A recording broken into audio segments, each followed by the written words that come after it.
As a Canadian investor, usually when you're looking to buy into tech stocks, you look down to the United States. I mean, just think about the names they have down there. Apple, Amazon, Meta, Google. I mean, they've got just about every big tech stock that you could possibly want. However, there is a couple really nice Canadian tech stocks. Today we're going to be talking about the one that I think is the most overlooked Canadian tech stock, one of the most overlooked Canadian stocks in general. It is an absolutely fantastic capital compounder. It is one of the best performing stocks in my generation. Today we're talking about Constellation Software. Now, Constellation Software is a completely different approach to tech. It is definitely a different sort of company. It's not the sort of traditional big tech stock, but I think that means that it probably belongs in your portfolio. Welcome to Golden Arch Investing. My name is Liam. On this channel, we talk about investing in Canada, and if that interests you at all, please do like the video and subscribe to the channel.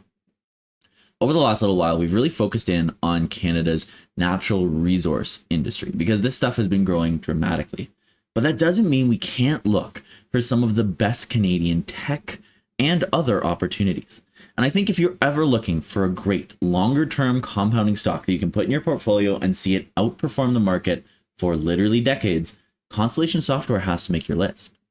What is it they do and why are they so important? Well, to figure that out, we're going to be reading through this article by Brant Munro. He's a CFA. He wrote this a while ago. This was written in April, but honestly, just about everything in here is valid to this day. And he talks about the real compounding effect you can get from owning the stock longer term. He has a strong buy rating on the article. As he published the article, it was $4,200 stock. Last price $4,900. So already an 18% performance since then. S&P 500 has not kept up with that at all. Let's read the summary. Since its IPO in 2006, they've delivered a 34% annualized return driven by strategic acquisition of vertical market software businesses. So that's really the story. They buy small, tech names, mission critical pieces of software, and they bring them in as part of their company. Mark Leonard's long-term focused decentralized model has enabled CSU to acquire over 800 mission-critical software businesses globally, sharing minimal impact from economic cycles. Despite increased competition and acquisition costs, their high return on invested capital and consistent revenue justify its valuation, making the recent 9% stock drop a buying opportunity. Looks like that clearly was. They've already doubled that in return in the last couple months. Substantial growth potential in the VMS market and strategic spin-offs like Topix and Lumen Group. CSU remains poised for double-digit returns over the long term. All figures are in Canadian dollars unless otherwise noted, as that's the company's reporting currency. So just from that summary, I'm getting excited because you think about all the opportunities. Mission critical software is one of the best places to be. Software businesses are really very valuable, and we have very few of them available to us as Canadian investors that we can buy at home and keep in our sort of portfolio without the worry about, international exposure. Constellation Software has been one of the greatest technology success stories in Canada that trades on public markets. Since that IPO in 2006, shares of the company have increased over 255x. Think about that. 2006 wasn't even 20 years ago. 255 times your money, 34% annualized return, incredibly impressive. And the business results have been just as impressive as the return on invested capital has consistently been over 25% a year. I am always on the lookout for top quality compounders like this, but it rarely trades at a low valuation. Trade tensions have been rising over the past couple months. Stock has fallen 9% from the all-time highs that were reached early in the year. Operations should be minimally impacted in the long term, given it owns over 800 businesses with mission-critical software and local monopolies all over the globe. Prayers have finally been answered by the Constellations to give a more favorable entry point. Hope these readings will join my statement. So you see, right as he's buying in that April dip, that was just like a beautiful buy opportunity. But even if we're looking at a moment that's not too dissimilar from 2021 to 22, where there's a short-term dip and a rip, just look like the stock's almost over double, from in the last 2 years. So huge potential there. Background. Okay, so what is exactly the company does? Well, founder and president Mark Leonard is a very interesting individual. He's considered one of the wealthiest business leaders in Canada. He keeps a very low profile. You could glean some of his insights in investment philosophy and shareholder letters, not too dissimilar from Warren Buffett, but those letters were discontinued in 2017. There are less than a handful of available interviews on YouTube and maybe a couple of photos where he has the Gandalf beard. Leonard began his career in the venture capital space before he founded CSU in 95. In his time in VC, he determined the highest quality businesses were in fact vertical market software or VMS businesses. Those businesses are essentially a type of software service that applies to a specific business niche, whereas a horizontal software is a wider variety. So they're picking like specific winners in very niche markets. Again, the concept of mission critical also like relates there, because mission critical means it doesn't work without this software. So think about all the different things in the world that need a very, very specific software to work. That's where these guys live. Excel or customer relation management software would never be an example of would be an example of horizontal. They would not be part of this business. These businesses have high margins, highly scalable, asset light, have recurring sticky revenues. VMS solutions are created and customized specifically for a specific industry or industry segment. Businesses share many of the same characteristics of horizontal software. In fact, there are no more than 3 companies that serve the niche vertical. Oftentimes, there's a monopoly. As a result of these software products being more tailor-made to specific niches, they tend to be less scalable than horizontal software. These software products may be for things like booking a golf course tee time, managing chicken coop feed, keeping track of bowling scores, record management at the local library. Products only serve these specific businesses. The library or the golf course tee time booking software is essentially useless to the chicken farmer or the librarian. VMS businesses also tend to have looser relationships with their customer relationships, where there are continued efforts to upgrade the products and offer add-ons. Although the Microsoft Office might communicate with some of its larger Fortune 500 clients on a regular basis with potentially hundreds of thousands of clients, there would be no way that you could solicit feedback from everyone to make their products more tailor-made. You simply get what you get.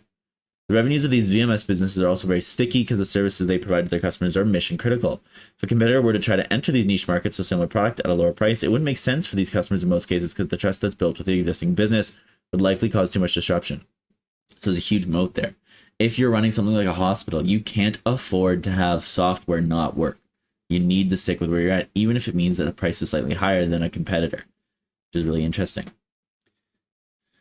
Leonard found these VC firms are too short-term focused, as the VC model is geared towards taking a company, unlocking value in a short period of time, getting out. So he created Constellation, which would specialize in acquiring VMS businesses for the long term. The company would effectively buy a VMS business and then use the operating cash flows to acquire more VMS businesses.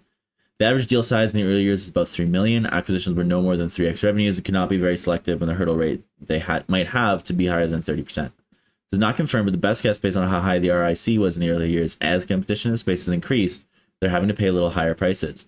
Because they're needing to deploy more and more capital as the company grows, their average deal size today has grown to about 13 million, with the largest acquisition being about 700. They own over 800 businesses and a database of tens of thousands of these companies as potential acquisitions, according to Leonard. It's possible as AI assists in writing software, the more companies will be incepted. It is estimated that this industry is still growing at a double-digit pace, as I'll explain further, which provides tailwinds for further acquisition. In addition, they've expanded well beyond Canada, with only 10% of revenue coming from Canada, 50% American, 30% European, 10% from other countries as of the year end of 2023. This has also helped CSU insulate itself from geographic economic cycles, which reduces their cash flows. So they're not going to get hit by any country-specific economic cycle because they're everywhere. In order to run these 800 businesses at once, they operate under a decentralized model. 6 operating groups, which are Valeris, Harris, Jonas, Vela, Perseus, and Topicus. Operating groups may have some overlap in verticals they serve, but tend to be split up based on geographic industrial segments. Example, Topicus comprises VMS businesses in Europe, often viewed as a baby CSU for that market. At the top of the organizational structure, there's a head office composed of finance, legal, M&A, accounting, HR, and tax. This group oversees the largest acquisitions of CSU, but periodically reviews the performance of the smaller operating groups and provides support as they have access to immense levels of operating and acquisition data. The operating units largely consist of salespeople whose job it is to reach out and establish relationships with local entrepreneurs who have to run any random business, then determine what makes their software, then get in touch with those companies that make that software. Preference is for software companies that are founder-run and been in the business for more than a decade, have a strong market position within their vertical.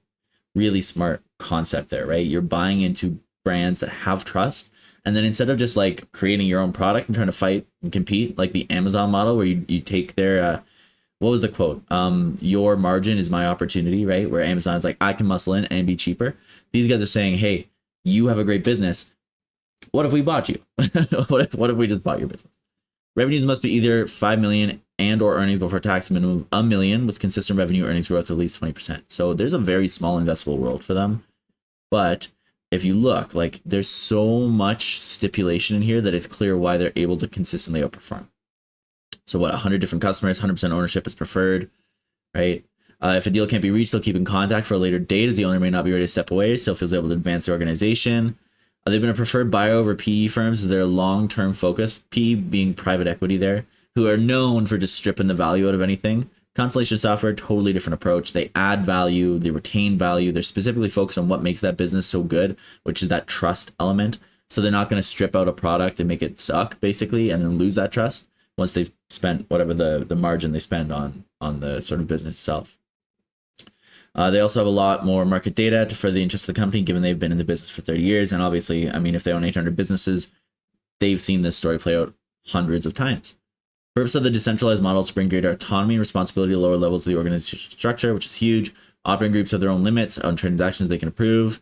Employee bonus plans require they invest a portion of that compensation in CSU stock, be anywhere between 25 to 75% of an employee's after-tax bonus that must be invested. This is to incentivize enhanced due diligence, as employees will be participating in the success of the acquisition rather than just receiving a commission for the transaction. Smart. 7% of share ownership is insider, which is huge considering the size of this company. Mark Leonard has received up to 100% of his salary in stock, though it's been suggested in various reports he's been slowly selling stock as he becomes more hands-off as he reaches retirement age, which makes a huge amount of sense. Come on, of course he'd want to retire. As management is encouraging greater insider ownership, no shares have been bought back since the IPO. 21 million shares are issued at IPO, and to this day there remains 21 million. This is meant to not put upward pressure on the price so employees can still purchase at a reasonable valuation. Instead, the company pays a $1 share quarterly. Unfortunately, at $4,500 a share, this is a minuscule dividend yield. As the operating units get larger, they tend to get spun out as publicly traded entities, as was the case with Topicus in 21 and Lumen in 23. More details on the transaction can be found in the Speedwell Research Report. It is also available as a podcast on the synopsis. CSU bought TSS in 2013, and as part of the Topicus original purchase agreement with the owners, they retained a 1/3 stake. This entity was merged with the original Topicus they started in 1998, as there were not many synergies. They did a spin-out merger together, as the original owning family was not willing to sell the whole equity entity, and it allowed the owner and operator to sell a stake in the business to be better incentivized. So they do stuff like this to add value to the overall portfolio. Like, they're really, really focused on adding value, which is different. That's what makes a compounder usually great, is they're not trying to make a quick buck. They're not in that private equity space where they're like in and out and in and out and in and out, just like focusing on bringing value to the sort of the, you know, let's say the analyst slash the owner of the company itself, right? If you're a hedge fund, you're really just trying to get money for yourself. Clients are sort of your second priority. Here, they're really focused on adding value to the product. So the customers are still important. Their employees are important. They're just trying to add value at every step on the chain. And it's worked out for them really well long term. As the employees buy stock in CSU, it allows them to essentially realize value on their operating unit as a further date. They can achieve a higher value in the marketplace as a standalone entity rather than a discount as a conglomerate. Topicus was entirely European focused with a lot more regulation. A lot of regulation happens in line with each country's borders for which they operate, which makes these vertical markets even smaller. It would be like if every state in the US had its own set of regulations and each state required its own VMS offering, rather than the one for the whole nation. This results in many more but smaller TAMs, total addressable markets, which can then make these businesses even more attractive. There is reduced threat of new entrants, as it would not be worthwhile for a startup to compete with the incumbent, given they would expand tremendous resources for a pie that isn't very big to begin with. High regulation raises the barriers to entry as well. Lumen Group was split out from the Valaris operating group as a collection of VMS businesses called Lumen, which then acquired Wide Orbit for $490 million. CSU's interest was to form a preferred shares initially with a conversion option, but were exercised in 24, so now with 61% interest. Difference between Lumen versus other operating groups is they're industry specific and focused on global communications in the media industry. Financial overview. As mentioned prior, this company is an excellent compounder of capital where its results may even be somewhat the envy of the best, like Berkshire Hathaway and Brookfield and its subsidiaries. Many growth by acquisition entities find that the markets they serve are fragmented enough they can keep deploying capital for decades, but hit a wall after a few years as their playbook gets copied, and they start having to pay more than they would like for acquisitions. This has been far from the case for CSU. Although they have to pay up on larger acquisitions in recent years being as high as 8x revenues and essentially lower their hurdle rate, they have managed to grow their capital expenditures on a year-over-year basis and at an increasing rate, so as to continually increase revenues and earnings per share. In fact, revenues and EPS numbers have grown at an ever-increasing rate on a year-over-year basis. EPS has certainly benefited from acquisition synergies to reduce operating costs. So if you look at the revenues and the EPS, they're both on a crazy trajectory. Look at CapEx, it's also continuing to go up crazy. It's basically aligned with the stock price if you think about it.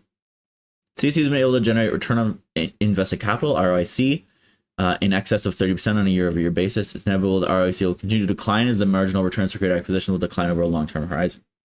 That's kind of a story that Warren Buffett has talked about a lot when he talked about why Berkshire was sitting on like hundreds of billions of dollars in cash. He's like, hey, there's an ever shrinking number of deals we can do. These guys are a slightly different story because they're willing to own. I mean, obviously, if you own 800 companies, you think about that. Each company is what, an 1/8% of your overall capital on average. So you don't have to worry too much about trying to create something that's like a 5-10. I mean, Buffett had 20% positions for a while, so you don't have to worry about that same question. But also, the world you invest in that space where you have to hit all those metrics is much smaller. Earnings growth can still be attractive. ROIC remains above 15. And as you see, ROIC is really, really high still. So above 15 is easy to do. They have 5 sources of revenue, which are licensing, professional services, maintenance, and hardware. Maintenance is by far the largest revenue driver at 70% revenue, while professional services next highest contributed at 19. An important metric that CSU reports is organic growth, which is a non-acquisition growth, and is usually between 1% and 4% a year, so also not a large driver. This growth is essentially from increased pricing, customers, and products within each vertical. CSU doesn't report these components of organic growth, so you don't know whether price increases are coming at the expense of customer churn, which is the criticism of private equity as they're trying to squeeze all available cash flow to the businesses. I would assume not, considering all of the effort they put into these relationships, whatever. That makes maintenance growth the best assessment of health of the businesses, as it is indicative the customer base is at least growing, and a sign of recurring revenues as the revenues from add-ons and customized products, aka professional services. And licensing fees tend to grow in the long run, but can be very volatile on a year-over-year basis. Maintenance revenue is the most consistent grower of the revenue sources and primary contributor to organic growth, which is a good sign. Valuation. Here's the elephant in the room. What kind of company that is this profitable, has had these results, is ever going to trade at a good valuation? It's one of these like, oh, I'm a growth at a reasonable price investor. And then you look at this and you're like, oh my God, never. So let's see what he has to say. This might be the greatest elephant in the room, as the stock is rarely ever traded at a cheap valuation. I use quotes because what is a fair valuation of business with the unit economics of this business? So the quote from Mark Leonard. Very special case of value investing is the example of a company that's growing quickly that the market expects to stop growing within the next 5 to 7 years, but is actually keep growing quickly for much longer. If you can spot one of these, it may appear expensive on a PE basis, but may actually be an attractive long-term investment on a value investing basis. Spotting this kind of investment requires the ability to foresee the different future. I don't know what actually that word would mean. Foresee, I assume. It's extremely difficult to do with consistency. As far as valuation is concerned, CSU has come off its highest seen in 2024, although it's probably somewhat justified, as a simple EV calculation would have understated the value, as the interest in Lumen Group was still being reported as convertible preferred shares, where the conversion option was in the money, so I should have included their value as a subordinate voting share. Options have now been exercised to be properly reflected in market cap. So if they do a competitive access, it's tricky given that Roper Technology is really the only publicly traded peer that isn't one of CSU's subsidiaries. Throw Microsoft in there as its pure software business, large amount of articles. So you look at the valuation, Constellation Software is more expensive than either. But honestly, at a 22, that's not as brutal as you might expect on EV to EBITDA. Main difference between Roper and CSU is Roper makes more swings in the multi-billion-dollar range, whereas CSU tends to be more in the tens of hundreds to hundreds of $1,000,000 range. Roper often pays more for its deals, CSU with the hope of getting more organic growth out of their acquisitions. Therefore, Roper is a lower growth and more of a dividend play than CSU. On an EV to EBITDA basis, these entities are valued comparatively, despite CSU being the higher grower. It's likely because CSU trades on the Toronto Stock Exchange, whereas Roper trades on the NASDAQ. It's similar to how Brookfield and subsidiaries realize the lower valuation multiples than US-listed alternative asset management firms like KKR and Ares. These companies get viewed on the global stage as purely Canadian operators, which is a small market relative to the rest of the world, despite the fact they are global operators. Microsoft is a wonderful business as well, but has grown earnings at 12 to 15% in the past 10 years, which is less than half of CSU, may not be deserve the same valuation. One could make the case that their interest in OpenAI is not being fully appreciated, but that is a topic for another day, very much so. One thinks CSU can maintain this level of growth, and it's the cheapest of the three by a mile on a price earnings growth basis, so I intend to further evaluate using a discounted cash flow analysis. So if you look at the PEG ratio here, they're killing it in contrast. Obviously, it's very difficult to predict how long CSU can keep up these exorbitant growth rates, as sooner or later the law of large numbers will come into play. It may take 10 years, maybe 50 years. Either way, it's a lot of guesswork in a DCF analysis. On the other hand, reverse DCF is useful as we can determine what the free cash flow growth rate / return on investment capital will need to be over the next decade to determine if we're giving a good price. Organic growth provides strong guidance for these terminal growth rates, as that will likely be their growth rate where they can no longer grow by acquisition. I've elected to use an organic growth rate of 4%, free cash flow margin of 16%, and weighted average CC. I'm not sure what they're going for in that, but of 10%. Cost, maybe. The table shows that revenue and free cash flow generation have to be 20% annually over the next decade to justify this valuation. All of these are in millions except per share data, obviously. Free cash flow margin is typically 14 to 15 when management provides a free cash flow calculation as shareholder report.